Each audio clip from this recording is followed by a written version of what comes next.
While a little biased, neuroscientists believe the human brain is the most complex thing in the known universe. How is it that this 3-pound mass can figure out how to successfully transplant a heart, and then get stumped with a simple math problem? How is it that we can remember words of songs and then forget where we put the TV remote? Ever wonder how the letters FOX or CNN can turn the critical thinkers into biased haters? Our brain can lead us to do great things and then turn around and make us do things we regret. Join Dr. Steve Robbins for an insightful and fun look at how we might do more of the former and less of the latter.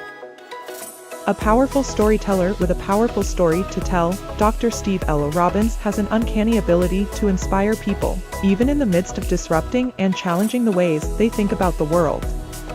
Born in Vietnam, Dr. Robbins immigrated as a little child with his mother to the United States, where they faced many challenges during a time when there was much anti-war and anti-Vietnamese sentiment. Working through and rising out of the challenges of poverty, discrimination, and the tough streets of Los Angeles, Dr. Robbins now brings insightful perspectives on issues of inclusion and innovation, leadership, and the power of caring. Drawing upon a compelling life journey, his talks and workshops are filled with intriguing stories, laugh-out-loud humor, and a keen understanding of human behavior. Dr. Robbins uniquely knows how to simultaneously challenge and motivate people with a dynamic use of storytelling, humor, and extensive knowledge of pertinent issues and concepts. The inclusive power of his message are why organizations like Amazon, Chase Bank, Coca-Cola, Disney, Ford Motor Company, Microsoft, Pepsi, Pixar, NASA, the NBA, Victoria's Secret, Walmart, and numerous others call on Dr. Robbins to inspire, educate, and prepare their people for the exciting challenges of dynamic and diverse environments. Dr. Robbins earned an undergraduate degree in communication from Calvin College, and his master's and doctorate in communication science from Michigan State University. His background in communication, social psychology, and cognitive neuroscience drives his work with individuals and organizations. The core of the work is about understanding human behavior and leveraging human differences in a fast-paced, dynamic 21st century world. Hello. Hello. How you do? Very good to be here. Very good to be in Naples. I'm from Michigan. Very cold up there. Snow. So very good to be here. Oftentimes you have speaker have Q&A at the end, right? We have Q&A at the beginning. Except I turn it around. I ask you a question. What first word, first thought pop into your head when you see an enemy? Just yell out, first thought. Just yell out. Say first thought. Singlish. Young man. Young man. Oh yes. Foreigner. Oh, yes. Foreigner. Chinglish. Yes. Chinglish. I Asian. Everybody Asian. see I Asian. Maybe first thought pop in head. I Asian. I Asian. Yes. I have accent, but you have accent too. Everybody have accent from another perspective, right? Except I don't have the accent you think that I have. That was my very bad Mr. Miyagi accent that I learned from watching Karate Kid growing up. You know I don't do that accent just for fun. I do it for a reason. In graduate school at Michigan State University, a colleague of mine did a research project that he ended up calling the uh-oh syndrome. And the uh-oh syndrome was this. He was doing research on how would monolingual English-speaking students react to professors' accents. So he plopped himself down in these various classes that had professors who spoke with accents. He would watch, he would observe, he would listen. And as soon as these professors would start speaking with their accents, what would some of the students do? Well, my friend saw some students get up out of their seats and leave the class, never to return, presumably because they didn't want to deal with the professor's accent. He heard students say a number of things, some of which I cannot repeat right now, and obviously he heard students say, uh-oh, uh-oh, uh-oh, when he eventually named his research project. Well, my friend ended up observing, watching the students who decided to stay in the class. He watched them throughout the semester to see what would happen. And to make long story short, this is what he found out. At the end of the semester, he asked the students who stayed, what was the communication like? Can you tell me a little bit more about those interactions? Many of the students said, we thought we had communication issues, but we really didn't. They said over the course of the semester, we learned to understand and decipher words that we couldn't understand at first. Kind of like what many of us parents do with our little kids, right? Parents in here, raise your hands, I want to see who you are. When your kids were first starting to speak, could you understand every word that they said? No! That one, did you say, uh-oh, just drop the parenting class? Some of you probably wanted to at various points, didn't you? But you stuck around, and over the course of time, you learned to understand one another. Very simple question for all you parents out there. When you could not understand your kids, why did you stick around? I heard a couple of right answers, and I heard this one, because I had to. Let's just assume you stuck around because you loved them and cared about them. At least that's the story we'll tell social services when they stop by, right? And when you loved and cared about them, you put some effort into understanding them. And when you put effort into understanding them, what happened for you over the course of time? You learned to understand them, right? Until they became teenagers, and then the process started all over again. Well, effort. That was the key for these students in the class, the students who cared about something. Whether it was their grade, the professor, or something else, when they cared about something, they put some effort into understanding the professor. And when they put effort into understanding them, guess what happened for them over the course of the semester? Yeah, they learned to understand things they could not understand at first. So what my colleague found in his research is something that we all know intuitively. And that something is this. The more effort you put into understanding, the more you understand. What? Yes, effort is positively correlated with understanding. Those students who indicated on a survey at the end of the semester that they put some effort into understanding ended up evaluating these professors with their accents as good or better as any other on the campus of Michigan State University. My colleague wrote this in his paper. He wrote, in our encounters with difference, which we will have more of in the future, we need to give others a chance. In our encounters with difference, we need to give others a chance to grow. I like what he wrote there, but I love what we talked about after. We need to give ourselves a chance. We kind of flip the switch, turn the arrow. In our encounters with difference, we need to give ourselves a chance. We talked about. I love what we talked about because of this reason. See, probably like me, you've watched and observed in our society. When something is wrong, when something is broken, who would you like to go fix first? When something is wrong, who do you like to go fix first? We like to go fix the other person first, don't we? It's always the other person's fault, isn't it? But think about this for a second. At any given moment, we are the other person. At any given moment, we are the other person, and who is the only person you can truly fix? Yourself, exactly. And that's why I'm here. I'm here to help fix you. All right, I should have got more laughs on that one, because that's the best jokes you're going to get during this presentation. No, I'm just here to share some things that I've learned along this journey that some people call me a diversity expert, so it's kind of appropriate that the other speaker is going to talk about affirmative action. I don't consider myself a diversity expert. If I'm an expert in anything, it's around human behavior. And I more consider myself a student of human behavior. My PhD is in the field of communication science and neuroscience. And so what I do is I study basically all of you. I look at what you're like when you're around other people. I'm a social neuroscientist. I look at how others' words and actions impact you, and how your words and actions impact other people. The coolest thing I find in social neuroscience is what we'll explore a lot during my short talk. And that cool thing is this. The human brain, our brain, is optimized to perform at its best under two root conditions. And these two root conditions I'm about to give you are what we call necessary, but not necessarily sufficient conditions. And the two conditions are these. Generally speaking, our brain wants to be around other people, or as I like to say, it wants to be part of a tribe. And then not only does it want to be part of a tribe, get this, it wants that tribe to value it, to care about it. Let's take a quick look at these two conditions and see how why they're so important to the brain. I'm going to be talking about the brain, and whenever I ask you a question about the brain, the answer probably goes back directly or indirectly to something that I've labeled the brain's primal directive. Anyone want to venture to guess what the brain's primal directive is? Survival. Yes, I'm going to give you some hints. Let's have you think of the brothers Gibb, also known as the Bee Gees, who wrote a soundtrack for a great movie. The The brain's primal directive is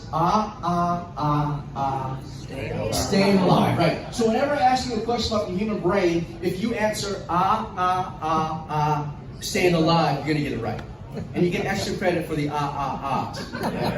So let's practice that. Why does the brain want to be part of a tribe? And you say, there we go, right? Okay. Recall the brain developed long ago in very hostile, dangerous environments. Say the Serengeti, right? It raised the probability of survival if you were a human being to be part of a tribe, to be around other people. Why? Well, one reason. Compare the human being to the rest of the animal kingdom. For our size and weight, we are relatively weak and slow.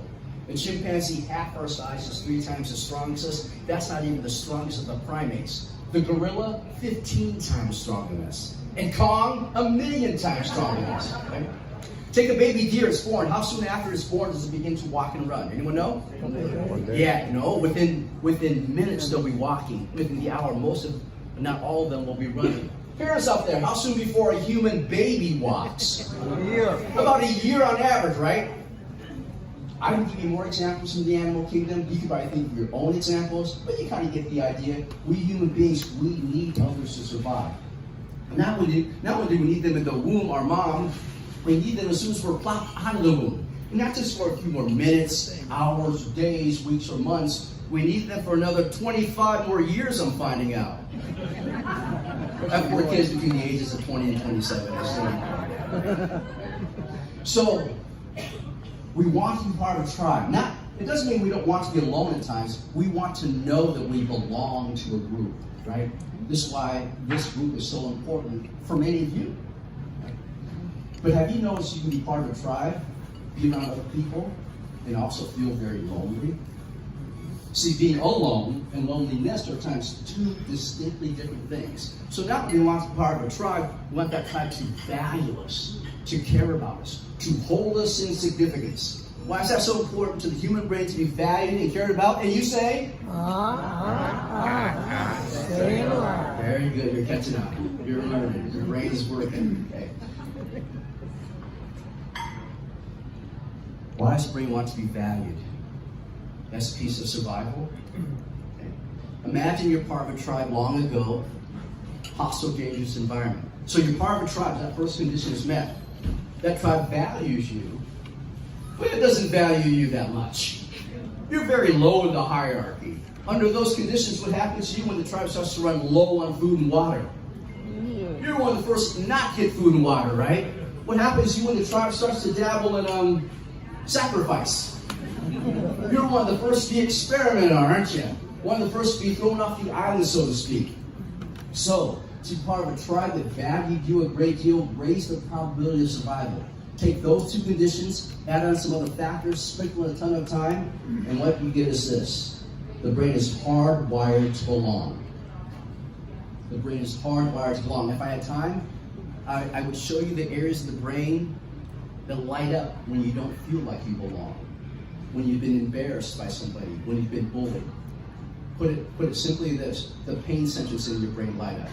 I slap you, the dorsal anterior cingulate cortex and the right ventral prefrontal cortex in your brain lights up. I bully you, or if I ridicule you in front of colleagues, the same centers of the brain light up. It's literally painful to the brain, although you don't experience it as physical pain. But that's not today's talk. I'm going to show how you critical thinkers suck at times. Right? The title of the talk, your brain is good, is great, except when it's not, is trying to get the idea across, as I said in the description, that our brain can be great at times and sometimes it sucks. Is that not right?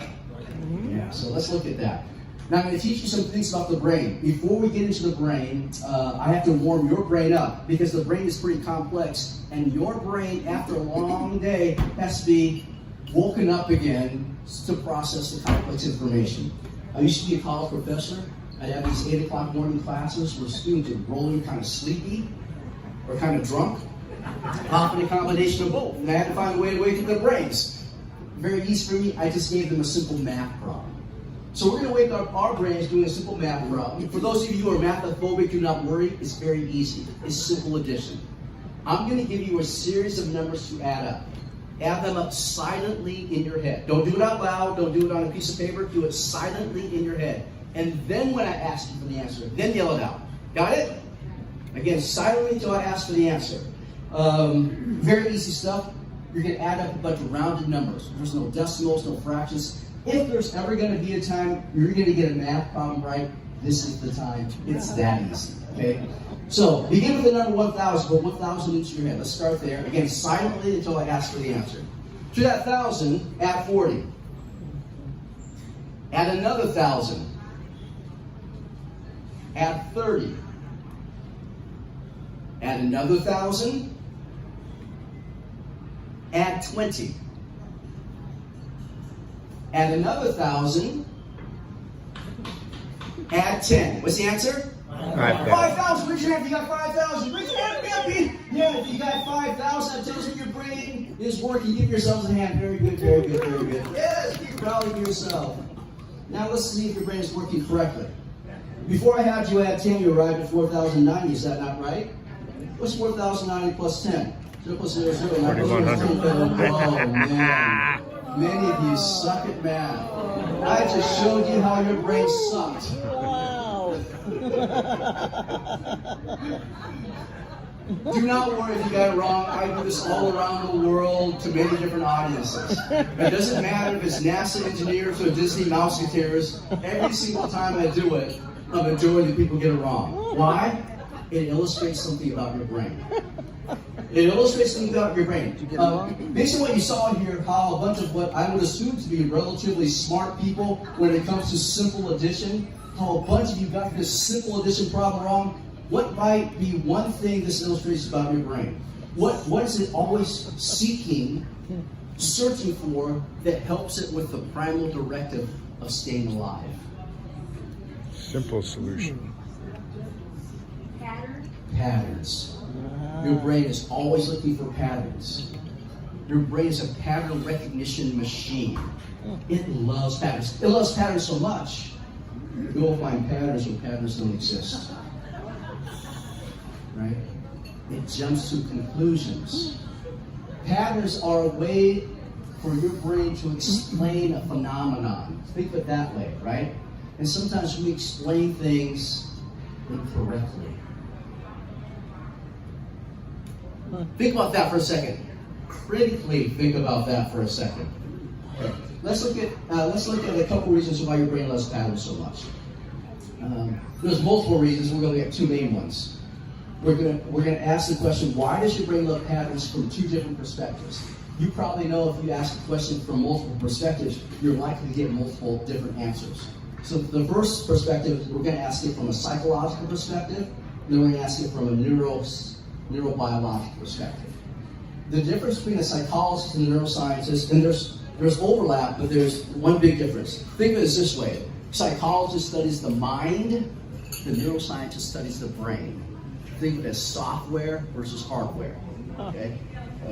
So the psychologist, why does the brain love patterns so much from a psychology perspective? Anyone want to guess? We talked about it here. That's more from the neuroscientist. She said simplifies, more from a neuroscientist perspective. Partly psychologist, but its main reason, it wants to reduce uncertainty. It hates uncertainty. When your brain is in a state of uncertainty, especially for long periods of time, it sees that uncertainty as a threat. It sees that uncertainty as a threat. Because, go back to the Serengeti long ago. We're all part of one tribe. We are uncertain about what's around the bend. We don't know what's around there. We don't know what's going to happen. What type of psychological state are we in? We have fear, right? So we're always trying to explain things. We're always making hypotheses about the world. Now, for all you critical thinkers out there, I want you to know this, and you can tell this to your uncritically thinking friends too. Okay?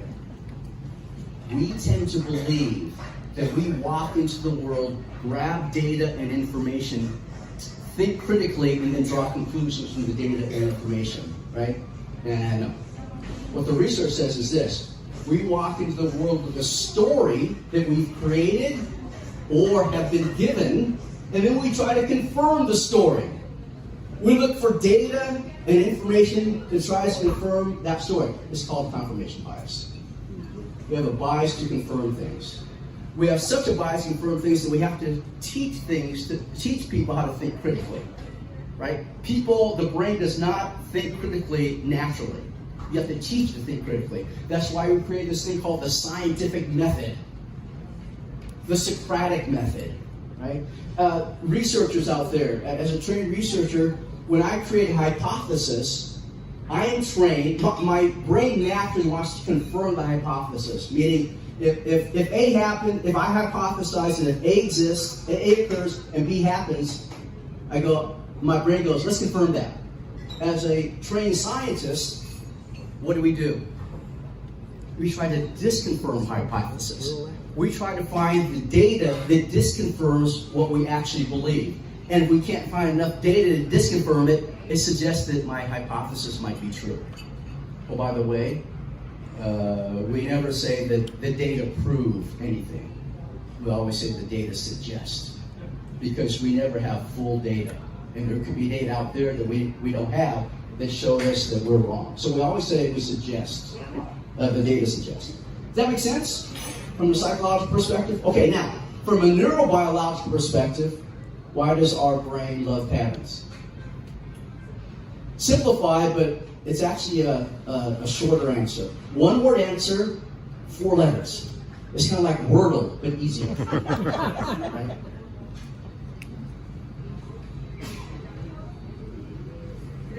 Lazy, yeah, your brain's kind of lazy. Your brain is kind of lazy, but it doesn't like to be called lazy, just like you don't like to be called lazy. In fact, when my wife calls me lazy, how do I spin that positively? I'm not lazy, honey. I'm efficient. We know that the brain runs on an efficiency principle, which means this: it's always trying to conserve energy. To understand that better, you need to know some basic neurobiology. In the average human adult, the brain accounts for about 2% of our body mass, but requires about 20% of our body's energy at any given moment in time. For its size and weight, it uses a disproportionate amount of energy.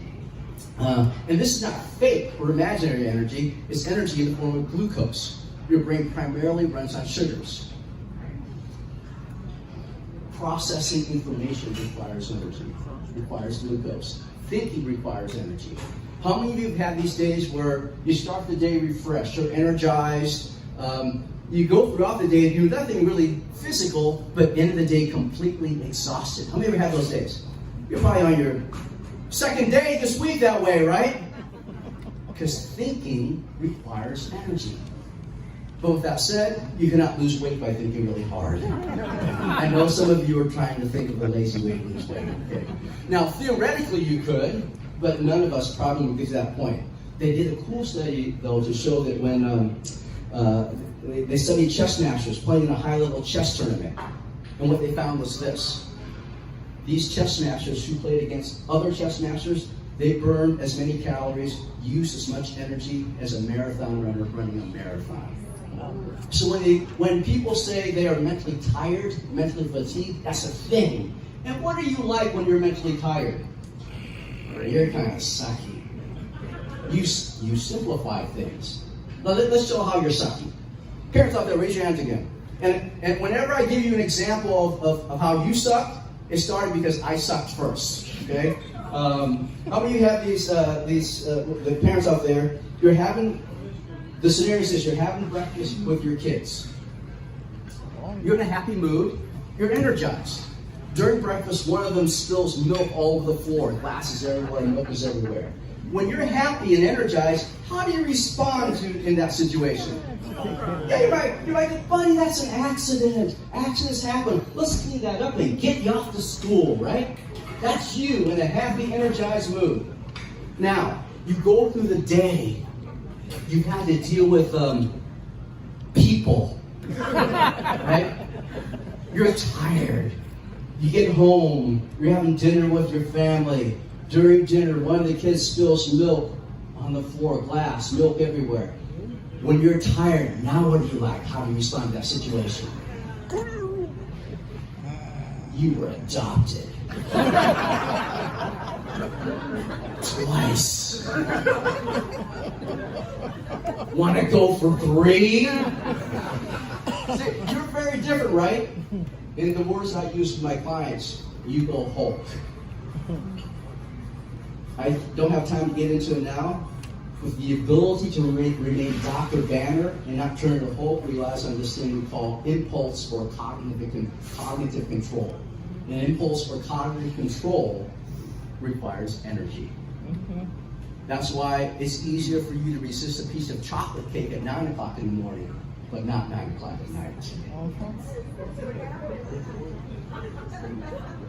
So, are you like it? Are you Yeah. Yes, okay.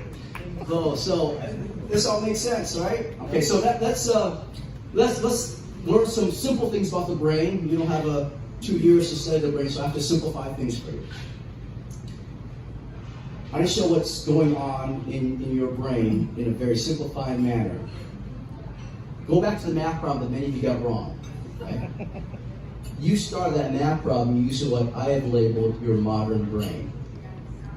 If you read Dan Kahneman's book, Thinking Fast and Slow, he'll refer to it as System 2.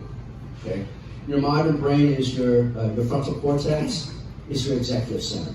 Your modern brain was designed to do those math problems. It can think about things. It can analyze. It can do this thing called planning.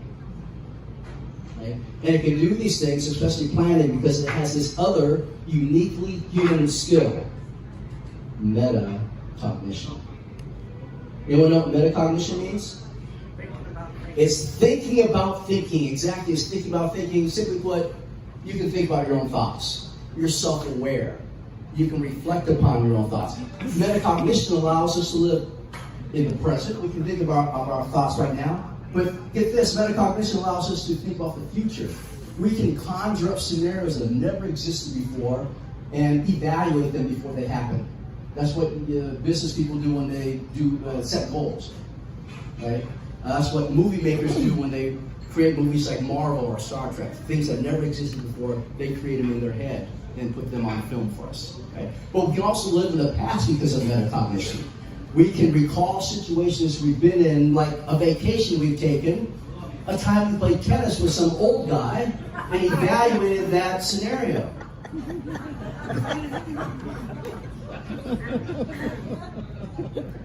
That's uniquely human. We don't know of other animals that can do it to the same degree that we can. There's glimpses of that in some other primates, elephants, pigs, dolphins, but not to the degree that we can do it. Does that make sense? Okay, so you start the math problem using this modern brain, but once your brain found a pattern, remember it's always trying to conserve energy, so once it finds a pattern, your modern brain kind of shuts down, because that's your thinking brain, and thinking requires what? A lot of energy. So you move into what I call your ancient brain. Your ancient brain is really, if you want to think about it, your limbic system, right? It's the part of your brain that runs your body, so you don't have to think about it. It runs your heart, basically, okay? And lots of other things. So your ancient brain was not designed to think about things. It was designed to quickly react to things without thinking. It uses past experiences to write simple rules. A fancy name for those simple rules is heuristic. Right? So it can't think and evaluate past experiences like the modern brain because it doesn't have metacognitive abilities. So it makes associations. Think of it, remember Ivan Pavlov and his dog? That's kind of your ancient brain, right? Maybe a better way to understand this, think about it this way. If you encounter situation A and you do B and C outcome occurs and you like C outcome, your brain notes that. If this happens over and over and over again, if A, you do B and C outcome occurs and you like C outcome, your brain goes, oh, something's happening here. There's a pattern. I'm going to write a line of code. If A, then B, hopefully C. Where does the problem lie? It doesn't work. It's when you think you've encountered situation A, but you've actually encountered X. but because you thought you encountered A, you did B. And since now it's X plus B, instead of A plus B, Z outcome occurs, and you don't like Z outcome. Your ancient brain is very bad at grabbing full information. It jumps to conclusions quickly. Someone said earlier, what did they say? Snap judgments. That's your ancient brain. It makes snap judgments. Right? Answer this question for me out loud. Answer it out loud for me. How many of every animal did Moses bring onto the ark? Moses brought no animals on the ark. That'd be Noah. I can make you look stupid all night if I want to. Thank you. This is an example of your ancient brain jumping to conclusions right before thinking about what was asked. Okay?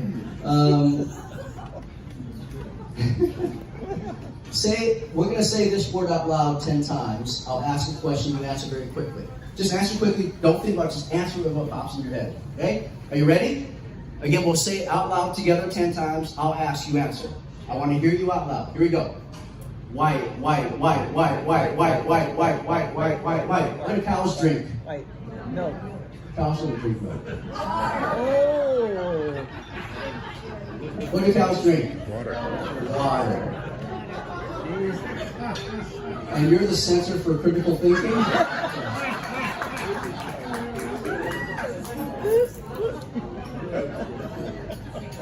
Your brain, so you feel better about yourself. There's a part of your brain that can critically think. There's a part of your brain that doesn't do it very well. Yeah. Does that make sense? Here's the problem. More and more. The research suggests, well, let me ask you, what do you think? The modern and ancient brain, guess which brain you spend the most time in during the day? Ancient. Guess what percent of your waking hours you spend in your ancient brain? About 70 to 80%, the research says. And it pops up to 90% when you're under stress. Right? What that basically says is this: we're very reactive. And we don't tend to think through things unless we train ourselves to think through things. This is what I hope this group challenges each other to do, is think critically. But you have to train yourself to do that. Right? Is this helpful? Hurtful. One of the big things that I see, and you probably see, of people who don't think critically, is they tend to be closed-minded. Right? In my work around issues of inclusion and diversity, our problems are not with diversity and inclusion. Our problem is, the root cause of our problems is closed-mindedness. Right? Of closed-mindedness and open-mindedness, which one do you think our brain prefers? Closed. Why, though? It conserves energy and it's comfortable. If you don't have to think, if you don't have to process information, which is what closed-minded people tend not to do, they don't process new information, they just hold on to existing beliefs, then you don't have to spend any energy, or any more energy. Okay. So from a neuroscience perspective, we tend to be closed-minded, especially when we're very tired. We don't want to process and go through an algorithm to arrive at a better conclusion about things. Okay. And that's how we judge people too. We don't judge people with full information. We judge people with very little information. Our brain, remember our brain loves patterns, right? Put the word people in front of patterns and you have these things called people patterns, or what you can think of as stereotypes. Now, I tend not to use the word stereotype because it has a negative connotation for some people, so I use a more sciencey, neutral term. Mental models. Our brain is always collecting data from the outside world to create these mental models of the world. We have mental models of people, we have mental models of environments. What does our brain use mental models for? What's the primary purpose of mental models? The first order purpose. Remember what the primal directive is. Stay alive. So what does the brain use mental models for? to assess threat very quickly.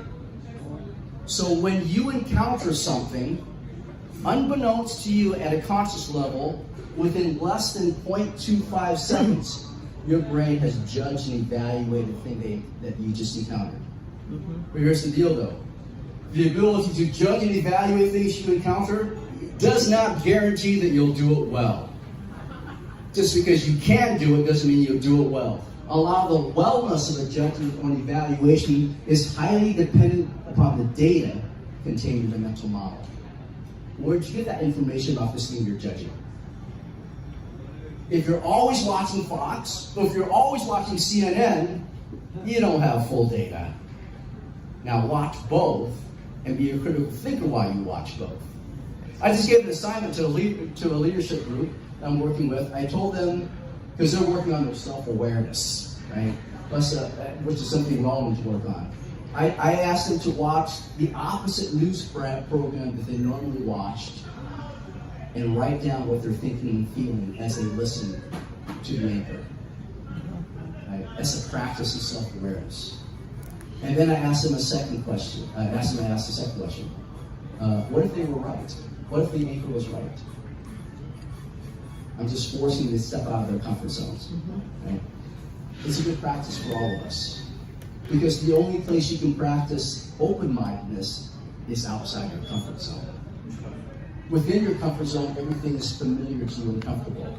It's only when you step out of your comfort zone and you encounter something new, you give your brain a chance to practice open-mindedness and critical thinking. Well, yeah, by the way, this ancient brain of yours, in judgment and evaluation, it prioritizes speed of judgment. Your modern brain prioritizes accuracy. Right? Problem is, we spend most of the time in our ancient brain unless we practice something else. Make sense? Okay. So let me give you how much time do I have left, Ron? I would say about 10-15. 10-15 minutes. Okay, 10-15 minutes. Any questions? Yeah, any questions? Any questions?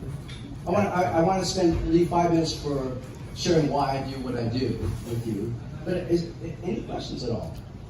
We're saving it for after. Name for after. Yeah. Talk a little bit about the gray matter of the cerebral cortex. Well, what do you want? I mean, I can talk a lot about the gray matter. I know. In terms of evolution, to be more in the modern brain than that ancient brain. Yeah, that's too much. That's probably, yeah, too complex. Exactly. You have to know a lot more before that. Gray and white matter. So there's so much. Let me do this for you. Let me show you how we can be very biased in our judgment of other people, which follows what we just did, right? There's this thing, if you've noticed, two people can do the exact same thing and you will judge them differently. Okay? So let's talk about this in terms of tribes. Because every so-called diversity and inclusion issue for me is an insider versus outsider issue. Right? Your brain, as soon as it encounters something, or it's not just a person, when it encounters a worldview or belief, it's asking the question, is that what my tribe believes or not? Are you part of my tribe or not part of my tribe? And if its primal directive is to stay alive, remember it's always assessing threat first. And get this, it starts out with a general positive bias for those in the tribe, that it deems in the tribe, and it starts out with a general negative bias towards outsiders, not part of the tribe. It doesn't come upon a person neutrally, or it quickly decides, inside or outsider. And then it puts an affective type of signal onto that piece of information going through the brain. Now, an insider and an outsider can do the exact same thing because of our bias. And I'll give you an example. So I'm a Michigan State Spartan. I said, proud Michigan State Spartan, I have a green S on my license plate. It stands for state. In fact, if you look at all the cars in our household, there's a green S on it or a Spartan hat. It tells everybody that my family, we're loyal citizens of Spartan Nation. We are good people. Other people in my state of Michigan, other very bad people in my state of Michigan, they have a blue M on their license plate. They're a University of Michigan Wolverine. And anytime anybody drives by me with a blue M on the license plate, they cut me off, they veer right in front of me because that's what those people do. They're genetically encoded to treat other people poorly. They're animals. Wolverines is in their name, how could they not be, right? But here's the deal. If a person with a green S on their license plate drives by me and cuts me off, I'll probably say, they didn't see me. Notice something. A Spartan, an insider to me, cuts me off on the road.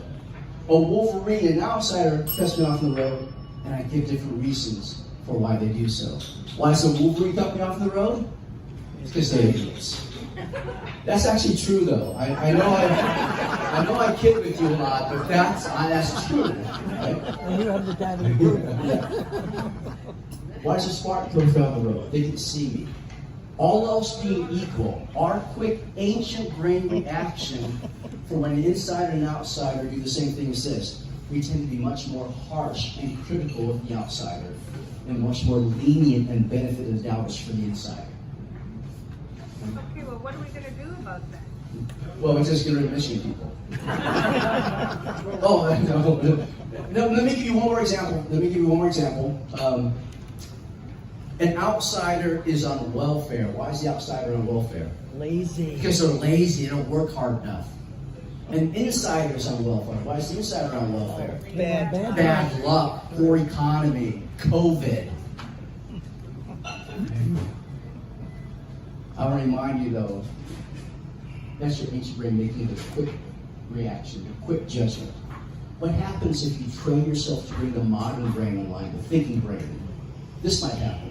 How many of you have heard stories of these so-called outsiders? Some of them work very, very hard in our society and are still on welfare. They can't rise up, although they have 2 or 3 jobs. Have you heard stories like that before? Yeah, we all have, right? How many of you know insiders who are downright lazy? Yeah, we all do. They go for a holiday. They're called relatives. So our modern brain, if you give it time, can sift through more of the information, analyze it, and go, okay, I have information that says there are bad and good outsiders. I also have information that says there are good and bad insiders. Our ancient brain doesn't want to do that. It jumps to conclusions very quickly in order to conserve energy, and so it goes insider good, outsider bad. And it doesn't take much information from your brain to jump to those conclusions. Your brain doesn't go, hey, I don't have enough information about you, so I won't judge you. I will hold off my evaluation of you until I get more information. Your brain doesn't do that. Your brain goes, I have one piece of information and I'll judge you. That's called profiling. Our brain profiles all the time, right? We get mad because of this thing called racial profiling or other profiling, but our brain does it all the time. Okay, I do have a microphone back here for anyone that wants to ask a question, but I did want to make a comment first. Being from Ohio and a Buckeye fan, I agree with everything you said about me. Start over here anymore. Yes, it's a question about your assignment to the leadership groups. If one of the leadership groups, so I'm not going to specify either of the networks, is listening now to a network that doesn't tell the truth, and the other leadership group is now listening to a network that tells the truth, what is the benefit of the exercise in terms of only getting lies from previously having heard the truth and now getting the lies and vice versa? Their assignment is not to try to find what the truth is. So I'm training them. The first step is to become self-aware, right? So that's another exercise that I will go through right? I have to get them to be self-aware first. People tend to think they're much more self-aware than they actually are, right? At any given moment, do you know what's going on in you?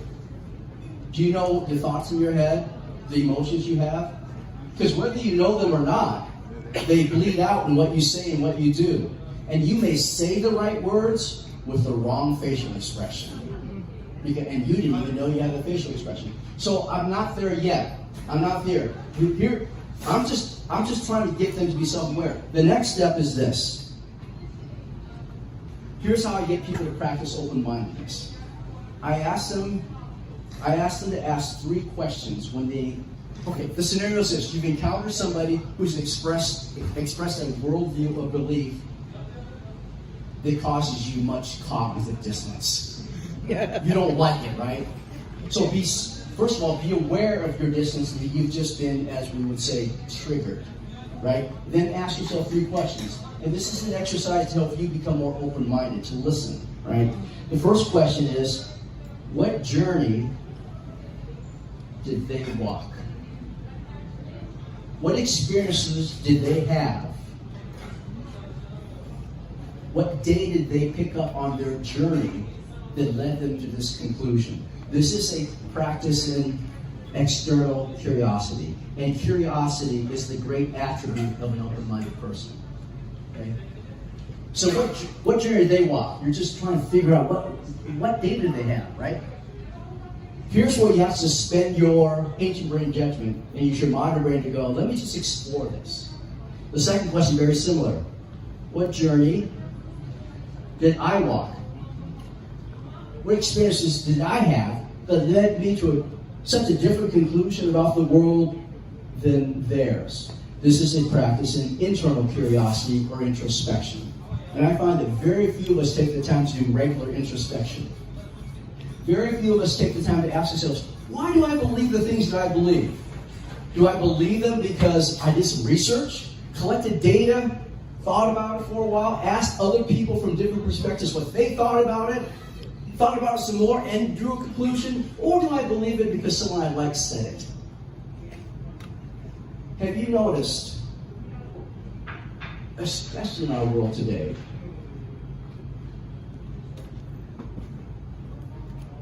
that the sender of the message is more important than the message itself? Source credibility is huge. So, your name again is? Nancy. If I like Nancy, if we have a positive affect to each other, and she says something to me, I'll tend to believe her because I like her and not fact check. But if I don't like somebody like Ron, and he says something, I tend to go fact check. And I tend not to believe it in the first place. Source credibility is huge, right? Just because you like somebody doesn't mean they have the truth on their side. Okay. So, first 2 questions: what journey did they walk? What journey did I walk? Third question presupposes we live in a shades of gray world. A shades of gray world is one in which you cannot definitively, objectively prove that you are right and they are wrong. A shades of gray world is one in which you can have multiple right perspectives. In such a shades of gray world, ask yourself this third and final question. Why am I so certain that I'm right and they are wrong if I can't prove it? You can prove it. Why am I so certain that I'm right and they're wrong if there could be multiple valid perspectives? Right? See, all of you are in your head right now, but they're wrong. Okay? This is not you trying to get the truth out. This is you practicing open-mindedness. Okay? Let me give you an example to illustrate. Even when you think you're right. What's 4 plus 4? You don't dare answer anymore. Yeah, it's 8. What if I told you that 4 plus 4 is 13? What's your quick ancient brain reaction? It's wrong, that's false. In our world today, when we go, that's wrong, that's false, I don't want to have anything to do with you is what usually follows, right? But look at this. 4 plus 4 is 8 in base 10 math. 4 plus 4 is 13 in base 5 math. Think of different bases of math as different journeys that people walk, right? You walk a base 10 journey. You have a base 10 brain. You have base 10 truths. One of those base 10 truths is 4 plus 4 is 8. When your base 10 brain hears the 4 plus 4 is 13 a part of it, the ancient brain goes, that's wrong, it's false. what you want to work towards is this. Hey, in my base 10 world, 4 plus 4 is 8. Now you're suggesting that 4 plus 4 is 13. I'm curious, tell me more. Because if you can start with that, then we have a way of creating more civil discourse. Now, you can't control them. You don't know what they're going to do, but you can be that person that goes, I'm curious, tell me more. You may know, you may have the facts on your side, but you still want civil discourse. Because you're never going to get that person to believe your facts.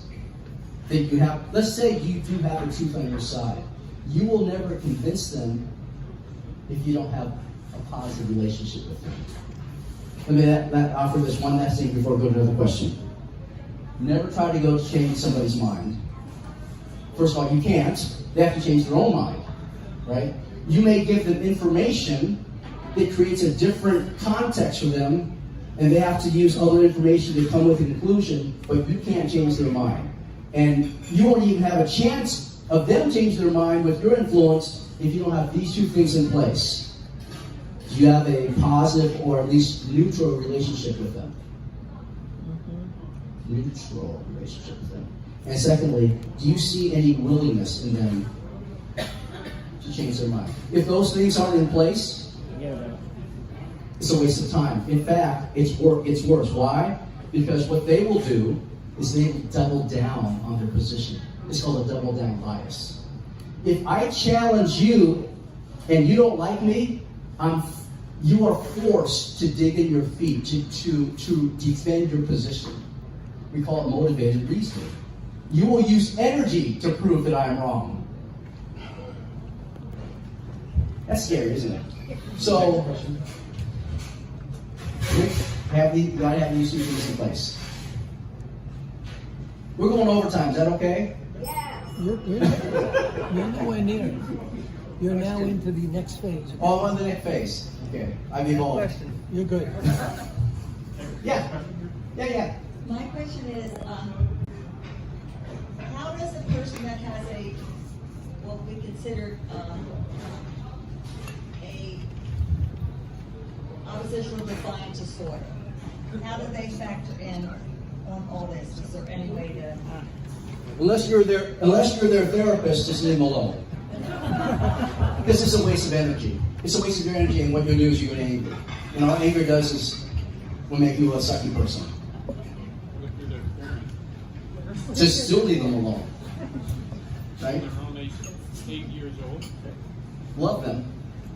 That's what the scholars would say. Love them unconditionally. Next question here. I'm going to put it as a simple statement. Should I feel bad if I'm prejudiced? Should you feel bad if you're prejudiced? Depends on what you're prejudiced against. I'm prejudiced against murderers. The reason I bring up is a lot of people, if you make a comment and it's a quick judgment, will say you're prejudiced, and by that the implication is that you're wrong and you're bad because you're prejudiced. Only if you take it that way. Only if I behave that way. Only if you take it that Take way. it that way. All right, that's how Right? Now, the deeper question is when you ask the question, should I feel bad? I'm going to interpret that as there's an implication that you do feel bad. Then the question becomes, why do you feel bad if you're not prejudiced? I think I'm saying it because I feel that society Okay. views Yeah. anyone who makes a quick judgment and is therefore prejudiced because they reacted to somebody real quick without a lot of information. Yeah, just, They're bad. well, I Not mean, do that. so the thing is, what I say is, we judge all the time. You can't stop yourself from judging. Let's get that straight. Your brain will judge very quickly. What's 4 plus 4? What's 2 plus 2? Okay? So without thinking about it, you gave answers. You didn't tell your brain to go, let's calculate this. You were taught what 2 plus 2 is and what 4 plus 4 is. That's where we live. No. What I'm trying to point out is your brain will react to things without you having to think about it, based on what you've learned, right? So you can't stop the reaction. What you can work on is how will you respond to the reaction. right? What is your response? Do you lash back? Our ancient brain operates on this thing called the norm of reciprocity. Anyone know what the norm of reciprocity is? If there's any universal human norm that sociologists argue for, it's this thing called the norm of reciprocity. In game theory, we call it tit for tat. Our ancient brain feels obligated to do to or for others what they do to or for us. Right? The positive phrase in our society that represents the norm of reciprocity goes like this: you scratch my back, I scratch your back. The negative one goes, what goes around comes around. Right? There's an obligation, because of the norm of reciprocity of our ancient brain, to either attack when we're attacked, or to act pleasantly when other people act pleasantly towards us. Just understand that. That's the ancient brain. Your modern brain can set the norm of reciprocity aside and go, you just called me prejudiced, how am I going to respond to that? No, I'm not saying you do, right? But if somebody calls you prejudiced but because of what you said, how will you respond to that so that the relationship can still exist on a positive level? And you can only control yourself. You can't control them. My son, oh, by the way, my son's a professional. That's why I'm in Naples. My son's a professional golfer. He's on the Corner Ferry Tour. He's had to learn this thing called control the controllables. There's things he can control on the course. There's things he can't control. Where do you think he gets frustrated? Things he can't. He tries to control things he can't control. That's where we tend to get frustrated. We can't control our 8-year-old. You can't control her, whatever old you are. And then we have to decide what's my identity, what face do I present to the world that is around me.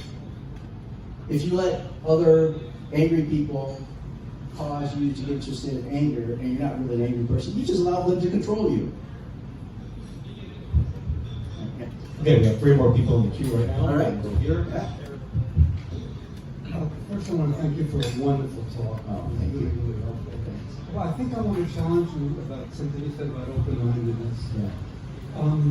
So if I'm trying to dialogue with somebody and their position or opinion puts children at great risk, their position is one that leads children to starve, be open to toxic lead, no health care or whatever.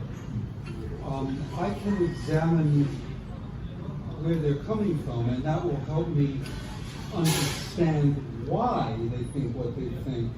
But there are still consequences to what they think. Sure. And I don't hate that person. Good. But I have a real problem with the consequences of their beliefs. Yeah. And so people need to be accountable. And there are consequences to beliefs. Sure. Right. I agree. Here's my question though. How are you going to get them to change? Well, I think that depends upon what you put up later. If somebody is not open to real dialogue, I wouldn't even try. Yeah, that's right. Yeah. That's right. I talk a lot about relationships. The relationship that you have with someone else sets the context for how they hear you, how they interpret you. Right? If I have Michigan State Spartans 25 years in a row to March Madness, Tom Izzo. A lot of people who don't know Michigan State and Tom Izzo see him as this fiery, screaming at his players thing, right? His players love him, right? He can criticize them, and they don't take that as we take it as an outsider. Why? Because of the relationship. More generally speaking, I played 2 collegiate sports, tennis and volleyball. If I had a great tennis coach that I liked, and they criticized me or told me something I should do differently, I might not like the criticism, but I would listen to the tennis coach. Now, if I had a tennis coach that I didn't like, who didn't treat me well, he fired the same criticism at me as the one I liked, as the coach I liked. I'll just say he's a sucky coach. the relationship becomes the context for how we interpret other people. So the question becomes, did you work on the relationship first? Right? And that goes with couples too. Did you work on the relationship first? Well, thank you very much. I have a recurring conflict in my life because several times today my Apple Watch reminds me to be mindful of and mindfulness, but I don't have open-mindedness to it. So I wanted you to comment on both words and where they intersect. Yeah. So I've used that. If you have an Apple Watch that says open mindfulness, at the end of the day, right? Yeah, open mindfulness. So let's break those things apart. Open-mindedness is a curiosity for new and novel things. Let's just say that, right? It's willing to. The word I use actually for open-mindedness to help people understand and make it more playful for them is entertain. Are you willing to entertain the new information? And I steal the word entertain from a quote from Aristotle. Aristotle is quoted as saying, the measure of a wise person is the ability to entertain new ideas without necessarily having to accept them. Can you just entertain, right? So that's the open piece. Mindfulness is that what they're trying to get you to do is be aware of what's going on in you. And in this case, maybe be aware of what's going on when you're trying to be open-minded. Do you start open-minded and within 1 second go closed-minded? Right? That's how I take what they mean by mindfulness. Right? Be self-aware of this process of practicing open-mindedness. Because we can start into it going, oh, I'm going to listen to this person. No.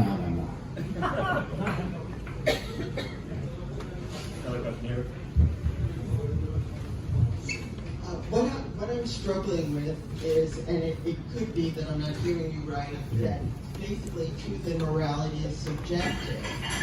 But throughout history, hasn't there been some truths that have been universally accepted? You mentioned murder before. That's the most obvious one. I don't. Hopefully, I'm not saying that truth and morality is subjective. I think a lot of things are subjective, right? But is murder anytime good? We can rationalize murder in our own brain. Society might not rationalize it. We might rationalize it because that person killed my sister. So it may be not legal to murder them back, but in my ethics, it's the moral thing to do to get that serial killer off the face of the planet. So we can have philosophical discussions on truth. That philosophers have debated this forever since the philosophers talk about murder or subjective and actual reality. What's real? I think we have time for another question or two. Oh, yeah, plenty. In front. Can you belong to multiple tribes? Yes, he said, can you belong to multiple tribes? That is the luxury of you being a human being, right? If we can belong to different tribes. So if I belong to my family tribe, but sometimes they kick me out.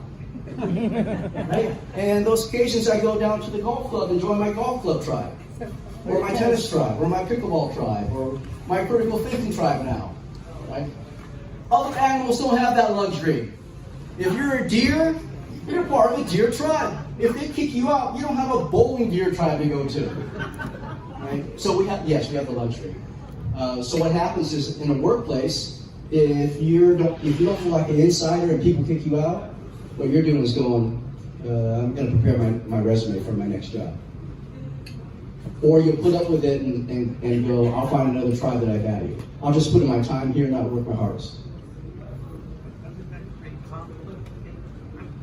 He says it could create conflict. It could create conflict, but that's a coping mechanism that we have. Because we have this fundamental need to belong. Right, to at least one tribe. It could create conflict. Especially when the two tribes we want to belong to are at odds with each other.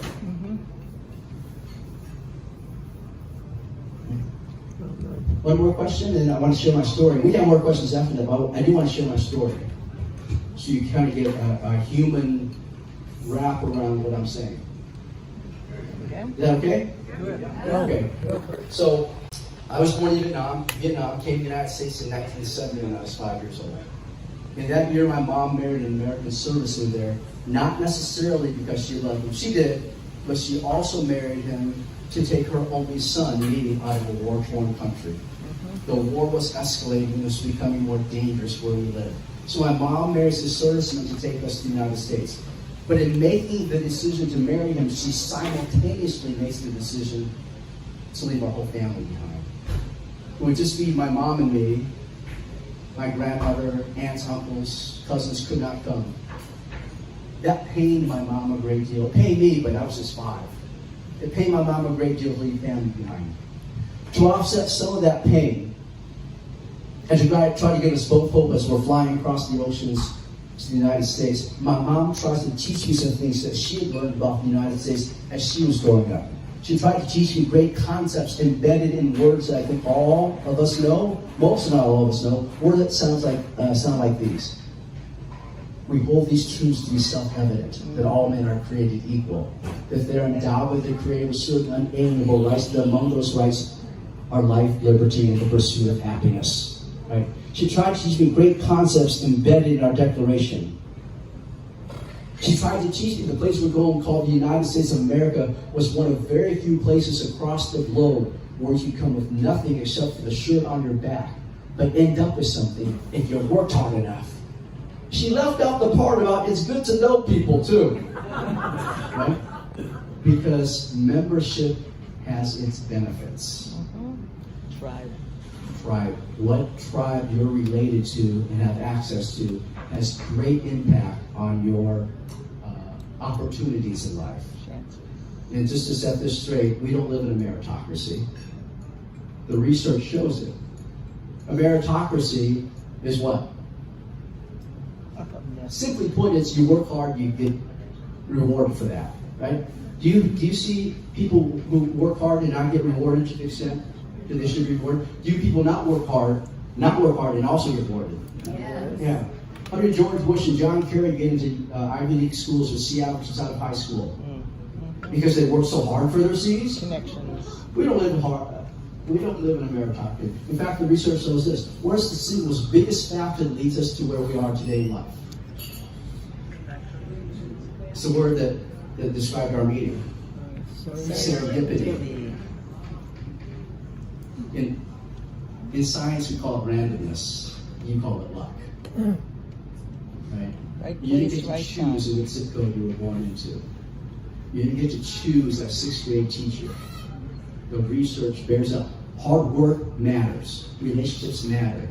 But the biggest factor, luck. All right, back to the story. We finally cross the oceans, land into LA, Los Angeles, LAX. We deboard the plane, get processed as immigrants. When we leave the processing area, we walk into this big corridor. On either side of the corridor, there's a mass of people. As we walk further and further into that corridor, some of those people began throwing things at me and my mom. And these were not good things. Some of them spit on us as we walked by. Some of them yelled horrible words at us as we passed by. I didn't understand English at the time, but I knew these were not good words by the way people were yelling them. I remember my mom putting her arms around me, all 4'11", 95 pounds of this young Vietnamese woman trying to protect her only son from the things that people were throwing at us. As we walk along the corridor, sometimes the pelting would become harder and harder. My mom would instinctively squeeze tighter and tighter, and sometimes she would squeeze so tightly it would hurt. On those occasions, I'd look up, I'd want to say something to my mom, but I never did. Because every time I looked up, I saw tears streaming down her face. And even as a little 5-year-old, I knew I should be silent at the time. We weren't treated very well when we first arrived here, my son. Not all. Some of them thought we were outsiders who didn't belong. Didn't want immigrants in their land. They forgetting that we are a land of immigrants. I I grew up in some tough areas around LA. I can actually wear the t-shirt straight out of Compton. I lived in Compton, Long Beach, Bellflower areas, not fun places to grow up in. But my neighborhood, where I grew up in, was not the worst of my condition. The worst of my condition was my stepfather, the guy that my mom married. He was physically and psychologically abusive to my mom, and he was a bad guy. I don't want to go into the details, but let me give you one detail to let you know how bad a guy he was. In June 1984, my stepfather was convicted of raping my little sister, his own daughter. Because of that and the way she was treated as a biracial child in school, half white, half Vietnamese, my sister runs away with a friend of hers. We'll give you a timeline. June of 1985. My sister runs away with a friend of hers. 1 month after my sister runs away, my mom gets a phone call from a detective in the King County Sheriff's Department, Seattle, Washington. And in so many words, the detective says to my mom, he says, "Mrs. Robbins, we found the other girl that your daughter ran away with. But that other girl had been sexually assaulted and bludgeoned to death." And as soon as he says that, my mom frantically asks, "What about my daughter? What about Diane? What do you know about her?" And all the detective could say was, "We don't know. There's no trace of your daughter. We don't know. There's no evidence of your daughter. We don't know. There are no leads to follow. We don't know. We don't know. We don't know." All I could say over and over to my mom's questions was, "We don't know." It's 2023 now, and you still don't know. How many of you have ever heard of a guy by the name of Gary Ridgway, aka the Green River Killer? Oh, yes. My sisters believe he one of his many victims, if not a victim of a copycat killer. But we don't know. We've never found remains, and Ridgway's never confessed to it. As you might imagine, after that phone call, life is not so great for my mom and me. But it's especially bad for my mom, because you're not supposed to outlive your children, are you? My mom goes into this deep depression. Not many happy days in her life after that phone call. But there came a time when she was happy, at least temporarily. Came 6 years later, in June of 1991. That's when I get married to my wife, Donna, out in Michigan. My mom flies out for a week-long wedding celebration. For a week, it's the happiest I'd seen my mom since that phone call. She was laughing, she was hugging others. It brought great joy to my heart to see her that way because it was so long. But the wedding celebration ends. My mom flies back home to Washington State where she was living at the time, goes back into depression. A few months later, in September 91, I began graduate school at Michigan State. My mom and I are separated by 1,500 plus miles, so we talk on the phone every week. On this particular phone call, in late October 91, we're talking and we're sharing. And as we're about to close, before we hang up, my mom says to me, she says, "No, my Vietnamese name. No. You have Donna to take care of you now." And we hang up. A week later, I get a phone call from Washington State. When my wife hands me the phone, it's not my mom though. It's a detective from the Benton County Sheriff's Department where my mom was living at the time. And in so many words, he says to me, "Mr. Robbins, we have some unfortunate news. We just found your mom, and she was hanging in her shower." A week after my mom says to me, "You have Donna to take care of you now," my mom takes her own life. Up until the point of my mom's suicide, I hated being Asian. I hated what I looked like. I hated the people I came from. Why? Because growing up, I got so many negative messages about Asian people that my own brain built a negative mental model of Asian people. I didn't want to be me. In the world of race studies, we call that internalized racial oppression. The gender equivalent of that is when we tell women and young girls what they're supposed to look like. And when some can't achieve that look, they start to hate who they are. Do not underestimate the power of words and messages to tear people down. It might not be that one time, it's over and over and over. But do not underestimate the power of words and messages to lift people up. If there's anything that was good that came out of mom's suicide, it could be the timing of it. It happened the first semester of graduate school for me. It's that one single incident that led me to study what I studied in graduate school. some of the things that we're talking about today. It's not the least me to do the work I do today. Basically, I go around the world trying to help people to be less sucky and be more open-minded. Because it's sucky people that are the indirect cause of my kids not having a grandmother and aunt to play with. This is not just conceptual stuff for me. It's real life. I have a podcast coming out called Be Less Sucky. But fundamentally it's this. Cause less pain in the world for yourself and others. We tend to cause pain to ourselves. 70% of our self-talk, research says, is negative. And then when we cause pain to ourselves, it bleeds on out into others. Right? So practice being less sucky, becoming more mindful, control what you control, and love people, even when they don't love you. That's how you get back at them. Thank you for your time.